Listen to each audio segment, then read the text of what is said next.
Hola, ¿cómo están? Esto es Ya Pasé y en este video vamos a hablar sobre el mercado de bienes y servicios.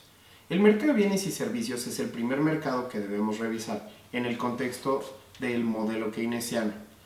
Siempre para cada uno de los mercados necesitamos identificar cuál es el objetivo del mercado, es decir, qué queremos encontrar en el equilibrio. En este caso, para el mercado de bienes y servicios, el objetivo o lo que queremos encontrar en el equilibrio es el PIB de equilibrio de esta economía. Recuerden que el PIB lo simbolizamos con la letra Y mayúscula y también se le puede llamar producción o ingreso de equilibrio. ¿Ok? Ahora, para cada uno de los mercados necesitamos estar conscientes de cuáles son los supuestos que van a estar manejando en este modelo para que podamos hacer todos los cálculos y todos los movimientos que necesitamos. Particularmente, en el mercado de bienes y servicios vamos a tener tres supuestos. El primer supuesto es que vamos a estar trabajando en el corto plazo. El corto plazo es un periodo tan pequeño que vamos a asumir que los precios se encuentran constantes. ¿Ok? En segundo lugar, el segundo supuesto se conoce como que trabajamos con una economía cerrada. Es decir, que esta economía no comercia con el resto del mundo. Por lo tanto, podemos asumir que tanto las exportaciones como las importaciones son iguales a cero en esta economía. Ahora, en último lugar, el tercer supuesto es que esta economía se maneja sin inventarios. El hecho de que no haya inventarios o almacén en la economía significa que al final del periodo de producción absolutamente nada se va a quedar. Es decir, todo lo que se produce se vende. Y si se vende es porque la sociedad de alguna manera lo demanda. Entonces, podemos decir que este tercer supuesto se genera donde la producción y la demanda son iguales. Recuerden que la producción la vamos a simbolizar con la letra Y mayúscula, ya lo habíamos dicho, y la demanda la vamos a simbolizar con la letra Z mayúscula. Ahora, voy a regresarme un poco al primer supuesto. ¿Qué significa realmente que en el corto plazo los precios estén fijos? Recuerden que desde ECO 1, la oferta es la encargada de determinar a los precios en una economía. En este caso, ya no trabajamos con oferta y demanda a nivel micro. Estamos trabajando con oferta y demanda agregadas. Por eso se simbolizan como OA y DA. OA significa oferta agregada y DA significa demanda agregada. Si la oferta agregada es la encargada de fijar o de determinar los precios, y en este caso asumimos que los precios son fijos, por eso la oferta se ve perfectamente elástica, porque es la que se encarga de mantener fijos a esos precios. Y nuestra demanda por el momento se va a ver con pendiente negativa. Entonces, si la oferta está fija, pero la demanda no, al final del día es la demanda la que determina cuál es el PIB de equilibrio que vamos a tener en esta economía. Y recuerden, la oferta no se puede mover porque estamos trabajando con precios fijos o constantes. Sin embargo, la demanda sí se puede mover para generar distintos PIBs o producciones de equilibrio. ¿Ok? Ahora, vamos a analizar las fórmulas con las que vamos a estar trabajando en este mercado. Para todo esto, recuerden lo siguiente. A lo largo de estas fórmulas, vamos a estar utilizando distintos tipos de variables. Las primeras variables van a tener un subíndice 0. Estas variables con subíndice 0 se van a conocer como variables autónomas. Recuerden, autónomo significa que son variables exógenas. Es decir, que su valor está dado. No va a depender de nada más ese valor. Las siguientes variables, que son las variables que tienen un subíndice 1, se conocen como propensiones. Y estas propensiones tienen la particularidad de ser números que siempre se encuentran entre 0 y 1. Es decir, todas las variables que tienen un subíndice 1 van a ser decimales que se encuentran entre 0 y 1 y les vamos a llamar propensiones. Y en último lugar, todas las variables que tengan un subíndice 2, como esta, se conocen como sensibilidades. Es decir, todas estas variables, tanto las variables con subíndice 1 como las variables con subíndice 2, al final del día nos van a decir ¿Cómo cambia la función cuando cambia esa otra variable a la que estas variables se estén multiplicando? Por ejemplo, en este caso, esa variable C1, como tiene un subíndice 1, es una propensión. Esa variable nos va a decir cómo cambia toda la función cuando cambia esta variable que está afectando, ¿ok? Ahora, entremos realmente a cuáles son las fórmulas que vamos a estar utilizando. En primer lugar, vamos a tener la fórmula del consumo. Recuerden que el consumo del que estamos hablando aquí es el consumo del sector privado de esta economía y se compone de dos partes. La primera parte es C0, es decir, el consumo autónomo, porque tiene un subíndice 0. Se traduciría como todo ese consumo que la gente necesita realizar, tenga o no el dinero, simplemente para mantenerse viva, ¿ok? En segundo lugar, esta otra variable que se ve como C1, como tiene un subíndice 1, es una propensión. Se conoce como la propensión marginal a consumir. Y aquí podemos ver que esa propensión está multiplicando a esta otra variable, YD, que se conoce como ingreso disponible. Ya habíamos dicho en algún momento que el ingreso disponible es el ingreso libre de impuestos que la gente puede decidir si consume o ahorra. En este caso, esta parte nos está diciendo qué proporción del consumo viene del ingreso disponible, o mejor dicho, qué parte del ingreso disponible se deriva para consumir. Recuerden que esa propensión es una propensión que se encuentra entre 0 y 1. Brinquemos a la siguiente fórmula. ¿Cómo se calcula el ingreso disponible? El ingreso disponible, como lo vimos en análisis sectorial, se calcula como el ingreso de la economía menos los impuestos que se cobran en esta economía, más las transferencias gubernamentales. ¿Por qué las transferencias gubernamentales se agregan al ingreso disponible?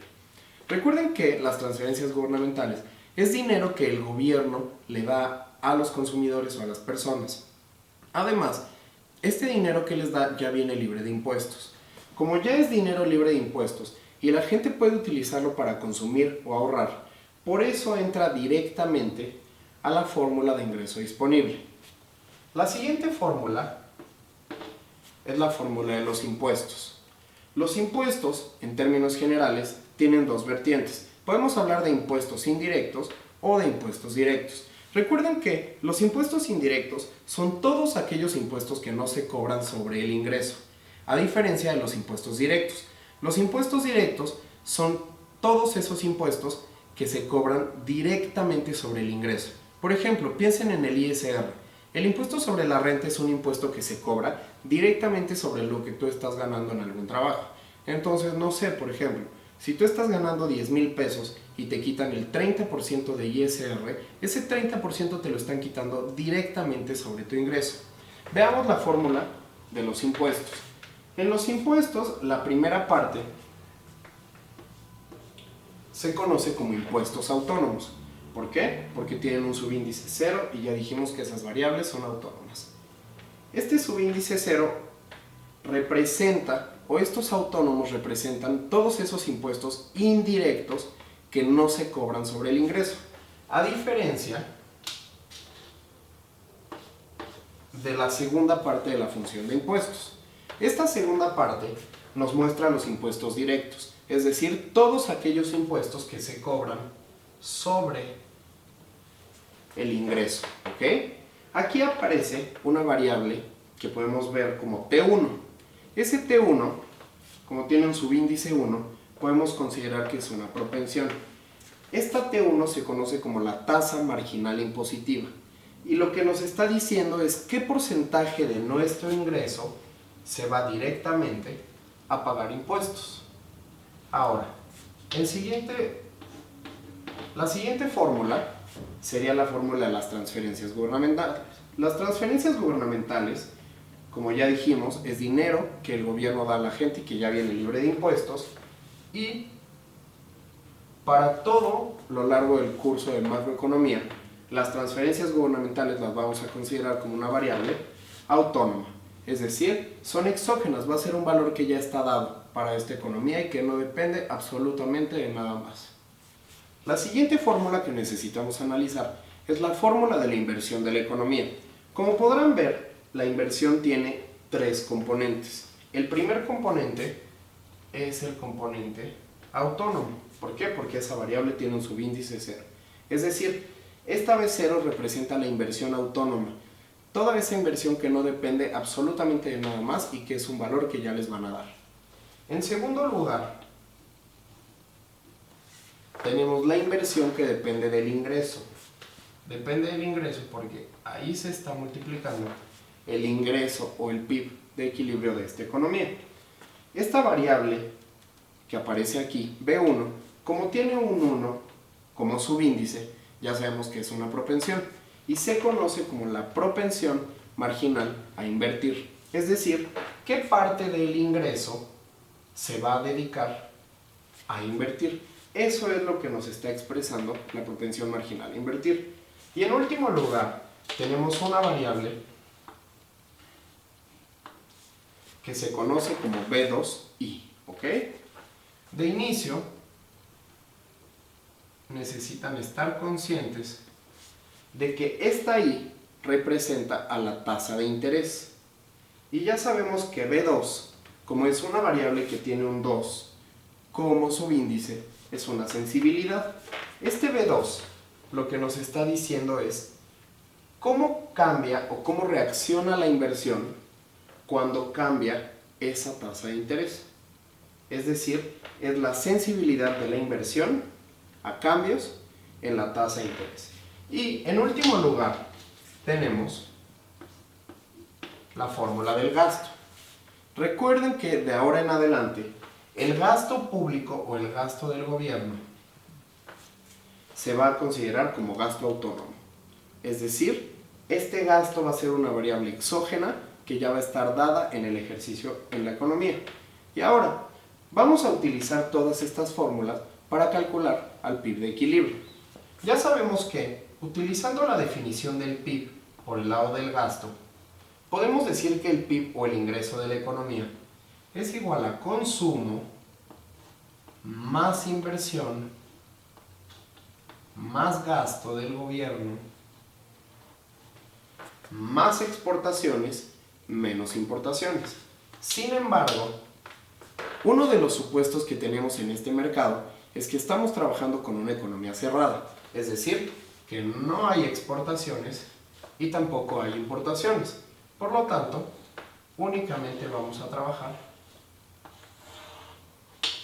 con esta fórmula, donde el PIB es igual a consumo más la inversión más el gasto del gobierno. Ahora, ¿cómo vamos a utilizar las fórmulas que acabamos de ver para calcular el equilibrio en este mercado? Ya dijimos que el consumo es consumo autónomo más la propensión a consumir por el ingreso disponible, donde el ingreso disponible se calcula como ingreso menos impuestos más transferencias gubernamentales. Los impuestos, tenemos impuestos indirectos o autónomos y también tenemos impuestos directos o los que dependen del ingreso. Después teníamos a las transferencias gubernamentales que consideramos como un valor exógeno, autónomo o dado. La fórmula de la inversión que tenía tres partes: la inversión autónoma, la inversión que depende del ingreso y la inversión que depende negativamente de la tasa de interés. Y en último lugar teníamos el gasto del gobierno, que es una variable autónoma. ¿Para qué vamos a utilizar estas fórmulas? Estas fórmulas tendríamos que sustituirlas en la fórmula de PIB igual a consumo más inversión más gasto para poder despejar al PIB de equilibrio. O sea, todas estas fórmulas deberíamos sustituirlas aquí dentro. Sin embargo, algebraicamente es mucho rollo para que lo hagan en un examen o en un ejercicio. Entonces, para calcular cualquier PIB de equilibrio, vamos a utilizar la siguiente fórmula.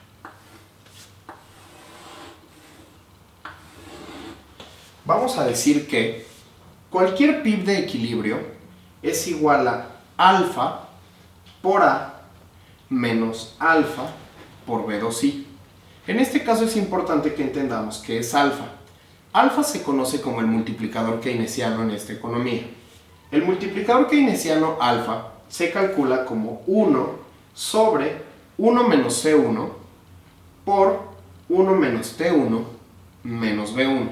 Como pueden notar aquí, dentro del multiplicador tenemos todas las propensiones o todas las variables con subíndice 1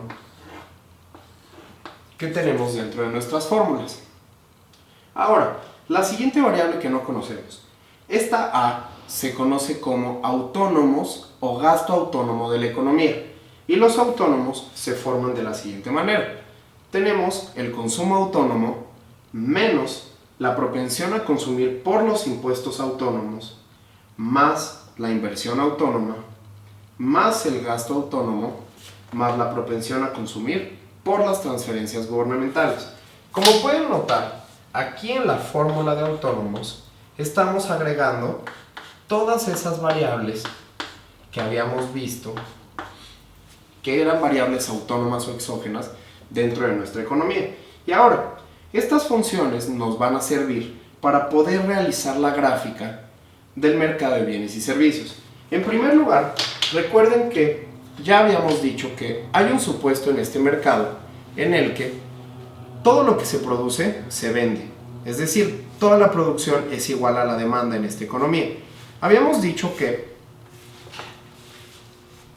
la producción en esta economía se simboliza con la letra Y y la demanda se simboliza con la letra Z. ¿De qué manera podemos mostrar todos los puntos en esta economía donde lo que se produce es igual a lo que se demanda? Si juntáramos todos los puntos donde Y y Z son iguales, se formaría una recta de 45 grados que se ve así.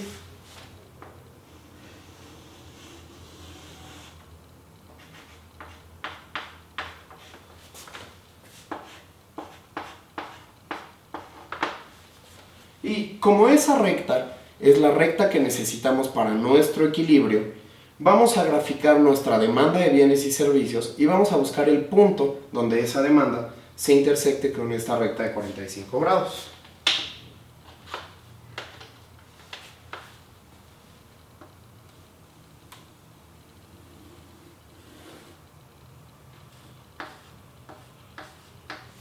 Y así es como se ve la demanda agregada de bienes y servicios de la economía cerrada, que es esta curva que tenemos aquí de color naranja y que vamos a simbolizar con la letra D. Es posible también que en el libro o con sus profesores hayan visto que esta curva se simboliza con la letra Z. Z porque es la demanda agregada de bienes y servicios de la economía cerrada. Otro nombre que puede recibir esta curva es demanda nacional de bienes domésticos. ¿Por qué? Porque como estamos trabajando con una economía cerrada, únicamente tenemos personas dentro de la economía que están demandando bienes y servicios. Es decir, solo tenemos que atender a la demanda nacional. Y todos los bienes y servicios que se utilizan para satisfacer esta demanda dentro del país, como es una economía cerrada, también son producidos dentro del país. Por eso podemos decir que esta recta se conoce como la demanda nacional de bienes domésticos. Ahora, es importante que recuerden que la ordenada al origen de esta recta de D